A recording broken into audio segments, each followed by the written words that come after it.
রাধা, বিশাখা, আমি তোমার সাথেই দেখা করতে আসছিলাম।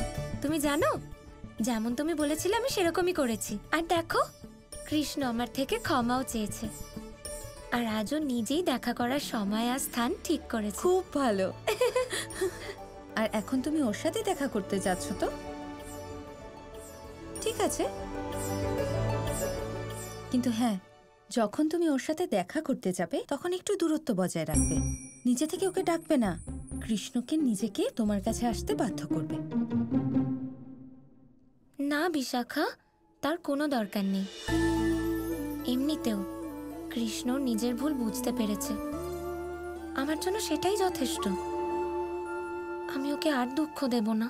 আমার বোকা রাধা, তুমি কবে বুঝবে? দেখো, তুমি ভুল করছো। কৃষ্ণ তোমাকে আবার কষ্ট দেবে।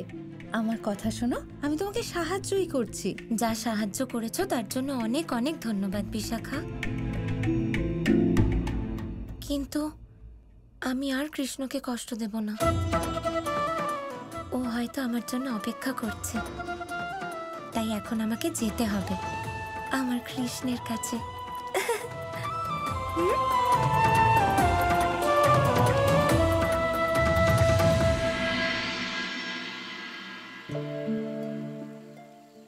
আমার বিশ্বাস কৃষ্ণ এখানেই কোথাও আছে আর আমার আসার অপেক্ষা করছে। কৃষ্ণ,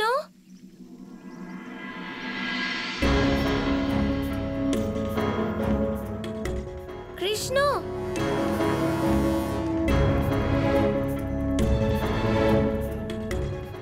কৃষ্ণ।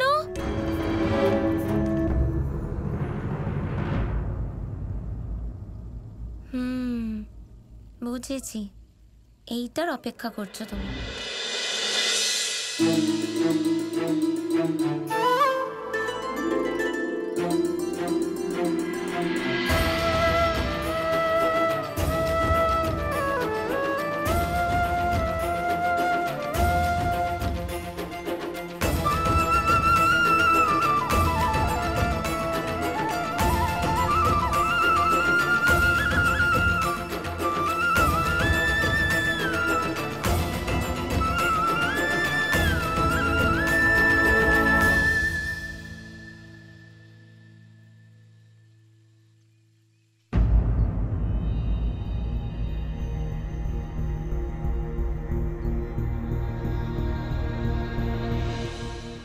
এটা কি করে সম্ভব হতে পারে? কৃষ্ণ নিজে আমাকে ডেকেছে, আমি বাঁশি বাজাচ্ছি তাও কৃষ্ণ আসছে না। নিশ্চয়ই আমাকে বিরক্ত করার কোনো নতুন চেষ্টা করছে। কোনো ব্যাপার না, এক্ষুনি চলে আসবে।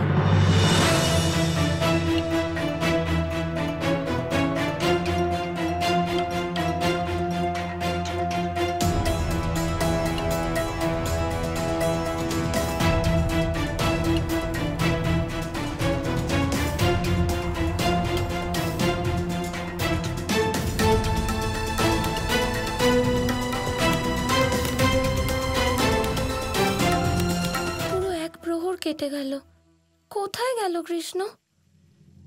ক্ষমা করো রাধা, আমি তোমাকে এইভাবে ব্যাকুল আর বিচলিত করছি, কিন্তু এটা দরকার এটা জানার জন্য যে তোমার হচ্ছেটা কি। ব্যাস, অনেক হয়েছে কৃষ্ণ, আর এক মুহূর্তও তোমার জন্য অপেক্ষা করব না। আজ এখানে আমাকে ডেকে নিজেই না আসা আমাকে ভীষণ আঘাত করেছে, ভীষণ কষ্ট পেয়েছি আমি। ঠিক বলেছিল বিশাখা যে তুমি আমাকে ভীষণ কষ্ট দিতে চলেছ।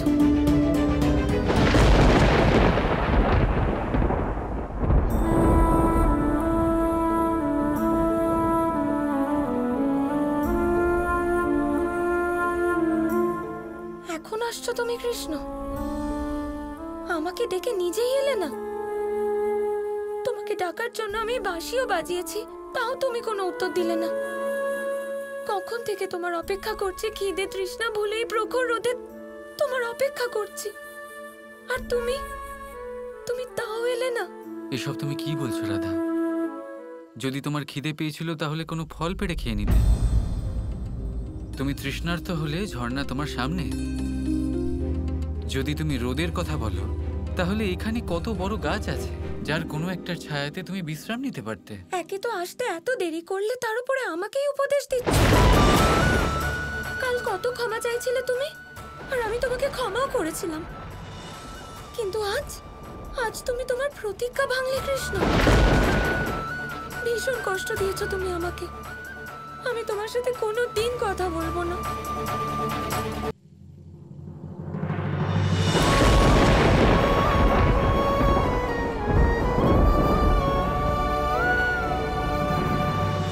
যদি প্রতিজ্ঞা পালন করতে না পারো, তাহলে প্রতিজ্ঞা করাই উচিত হবে।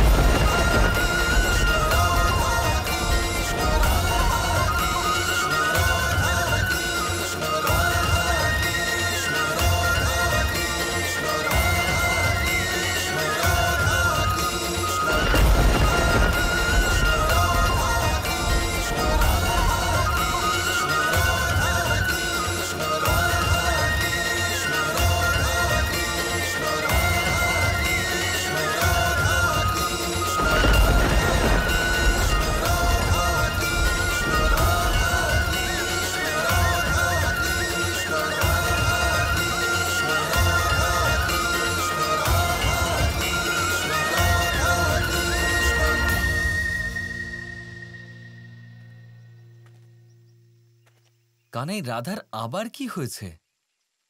আমি তো কিছুই বুঝতে পারছি না। কিন্তু আমি সব কিছু বুঝে গেছি দাদা।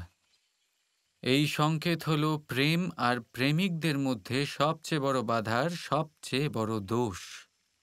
হিংসা, হিংসা, হিংসা। কি হিংসা? কিন্তু কার ওপরে? সবার ওপরে দাদা, সবার ওপরে। প্রেম কি রাধা তা বুঝতে পেরে গেছে দাদা, কিন্তু প্রেমের মধ্যে মিশে যাওয়া এখনো বাকি আছে। মানুষের যখন নিজের প্রেম হারিয়ে ফেলার ভয় হয়, তখন সে তার প্রেমকে এতটাই আঁকড়ে ধরে রাখতে চায় যে তার প্রেমিকেরই কষ্ট হয়।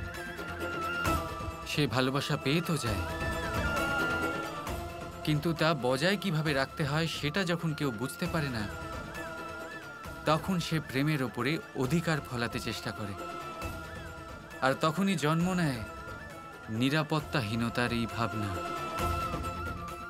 হিংসা।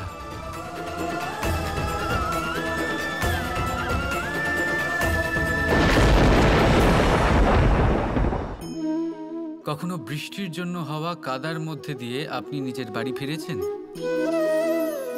পাদুকা পরার জন্য আপনি ওই কাদা থেকে অবশ্যই বেঁচে যান, কিন্তু সেই পাদুকা থেকে আগত নোংরা কাদার ছিটে আপনার বস্ত্রকে ময়লা করেই দেয়।